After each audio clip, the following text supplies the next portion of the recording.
10월 1일부터 미국이 한국 의약품에 100% 관세를 부과합니다. 예외는 단 두 가지.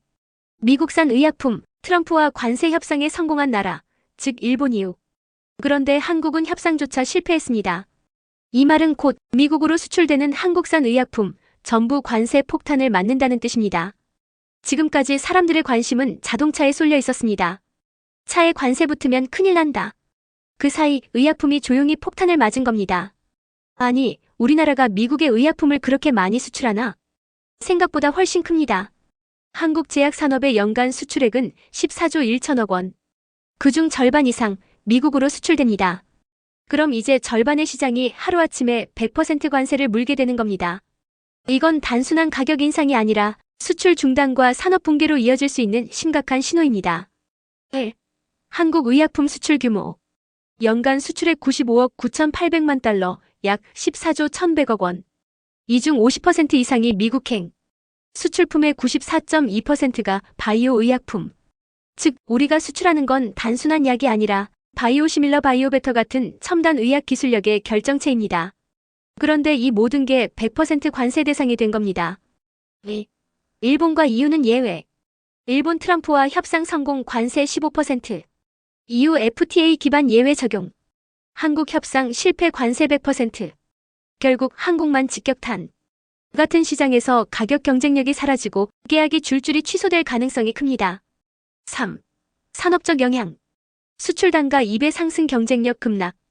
계약 이탈 글로벌 제약사 거래 중단.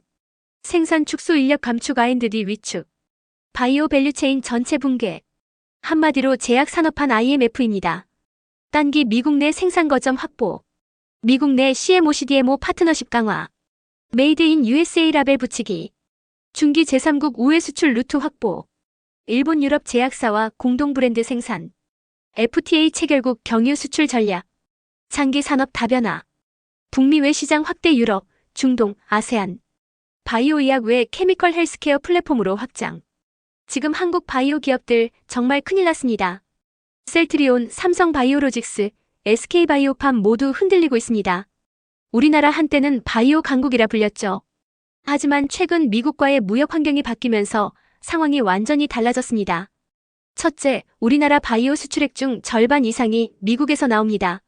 둘째, 그런데 미국이 100% 관세를 부과하면 문제가 생깁니다. 예를 들어 7조 원어치 수출하던 제품에 100% 관세가 붙으면 가격을 14조 원으로 올려야 같은 수익을 내는 셈이죠. 셋째, 그런데 그렇게 올리면 미국 시장에서 경쟁력을 잃게 됩니다. 결국 지금처럼 팔 수 없게 되고 매출이 반토막 날 수밖에 없습니다. 이럴 땐 투자자들도 냉정하게 봐야 합니다. 수출 비중이 높은 기업인지 확인하고 미국 의존도가 얼마나 되는지 체크해야 합니다. 그리고 원천 기술을 가진 기업인지 꼭 살펴보세요. 단순 위탁 생산만 하는 기업은 타격이 더 큽니다. 한때 우리나라는 바이오 강국이라 불렸습니다. 기술력으로 미국 시장에 진출하고 전 세계에 약을 수출했죠. 그런데 지금 상황은 완전히 달라졌습니다.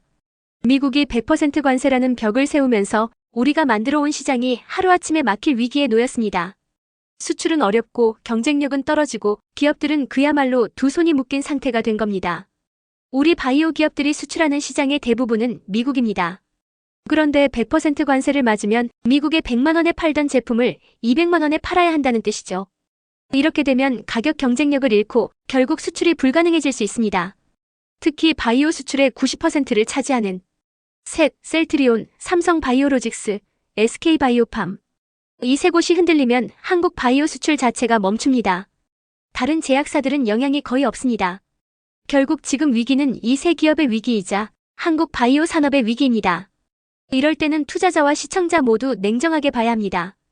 바이오 산업의 중심이 되는 기업들이 미국 시장 외에 대체 시장을 얼마나 확보하고 있는지, 그리고 관세 리스크를 분산할 전략이 있는지 확인해야 합니다. 또한 기업이 바이오시밀러와 바이오베터 등 독자 기술을 갖추고 있는지도 중요한 판단 기준입니다. 지금 한국의 미래 먹거리 위기입니다. 바이오 산업에 제동이 걸리면 우리 경제 전반이 흔들릴 수 있습니다. 이제는 반도체, 조선, 자동차만으로 먹고 살 수 없는 시대입니다. 그래서 정부와 대기업이 앞다퉈 차세대 먹거리로 바이오를 선택했죠. 삼성 바이오로직스, SK 바이오팜 모두 수천억 원을 투자하며 새 공장을 짓고 인력을 늘려가고 있습니다. 그런데 지금 이 흐름에 브레이크가 걸렸습니다. 미국이 100% 관세를 부과하면서 우리 바이오 산업의 성장판이 막히는 소리가 들리고 있습니다. 이대로 수출이 가능한가? 공장을 돌릴 수 있을까? 현장의 불안감이 커지고 있습니다. 현재 우리나라 바이오 산업은 삼성 바이오로직스, 셀트리온, SK바이오팜 이 세 기업이 전체 수출의 90% 이상을 차지합니다. 이 세 곳은 모두 미국 시장을 핵심으로 두고 있습니다. 그런데 관세가 100% 붙으면 지금보다 2배 비싸게 팔아야 같은 수익을 낼 수 있습니다. 단순 계산만 봐도 경쟁력이 무너질 수밖에 없습니다. 협상만 제대로 됐다면 15% 수준에서 막을 수 있었던 문제지만 결국 100%까지 부과되면서 수출길이 사실상 막히고 있습니다. 결국 미국 시장이 막히면 바이오 산업 전체가 멈출 수밖에 없습니다. 지금 필요한 건 대응 전략입니다. 기업들은 미국 현지 생산을 확대하거나 관세 영향이 적은 유럽아시아 시장으로 수출선을 다변화해야 합니다. 투자자들은 기업이 어떤 방식으로 위기를 헤쳐나가는지 현지 공장 설립과 기술 독립화 계획을 꼼꼼히 살펴봐야 합니다. 정부 역시 주요 품목별 협상을 통해 세율 완화 방안을 모색해야 합니다. 지금 한국 바이오 산업 진짜 위기입니다. 미국의 한 조치로 삼성 바이오로직스, 셀트리온, SK바이오팜이 동시에 흔들리고 있습니다. 이번 관세 조치는 단순히 세금 문제가 아닙니다. 미국은 자국 내에서 의약품을 직접 생산하겠다는 의지를 드러냈습니다. 유사시 수입에 의존하면 공급이 끊길 수 있으니 자급 가능한 산업을 만들겠다는 거죠. 그런데 문제는 우리나라는 내수 시장이 작다는 겁니다. 의약품을 국내에서만 만들어 팔아서는 규모의 경제가 성립되지 않아요. 결국 수출이 답인데 그 절반을 미국에 의존하고 있었다는 게 지금의 가장 큰 약점이 된 겁니다. 미국은 현재 의약품 주권을 강화하려는 움직임을 보이고 있습니다. 전쟁이나 위기 상황에서도 의약품을 스스로 공급할 수 있어야 한다는 판단 때문입니다. 그런데 한국은 수출 구조가 미국 편중형입니다. 전체 수출의 절반 이상이 미국으로 향하고 있죠. 관세 100%가 붙으면 가격 경쟁력은 물론 거래 지속 자체가 어렵습니다. 문제는 미국뿐만 아니라 글로벌 시장 패권이 이미 중국과 인도로 넘어가고 있다는 점입니다. 이 두 나라는 인구가 많고 내수가 커서 자국 내 생산만으로도 시장이 돌아갑니다. 결국 한국은 내수도 작고 수출도 막히는 이중고에 처하게 되는 겁니다. 이제 한국도 시장 다변화 전략이 필요합니다. 중국, 인도, 동남아 시장처럼 성장 잠재력이 큰 지역을 적극적으로 개척해야 합니다. 또한 미국 시장만 바라보는 수출 구조에서 벗어나 유럽, 중동, 아프리카 등으로 수출선을 넓혀야 합니다. 정부는 FTA와 관세 협상을 통해 새로운 무역 통로를 확보하고 기업들은 현지 합작 기술 이전 등을 통해 각국 시장에 직접 진출할 수 있는 기반을 마련해야 합니다.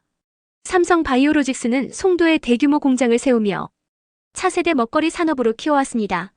SK바이오팜 역시 글로벌 신약을 개발하며 한국 의약품의 위상을 높여왔고 셀트리온은 미국 제약사를 인수해 현지 생산 기지를 구축하려는 시도를 하고 있습니다. 하지만 이런 노력에도 불구하고 미국의 관세 장벽이 현실화되면 수출길이 막히고 생산 라인이 멈출 수밖에 없습니다. 수많은 직원들이 일자리를 잃게 될 수도 있습니다. 지금은 트럼프의 돌에 한국 기업이 맞은 상황입니다.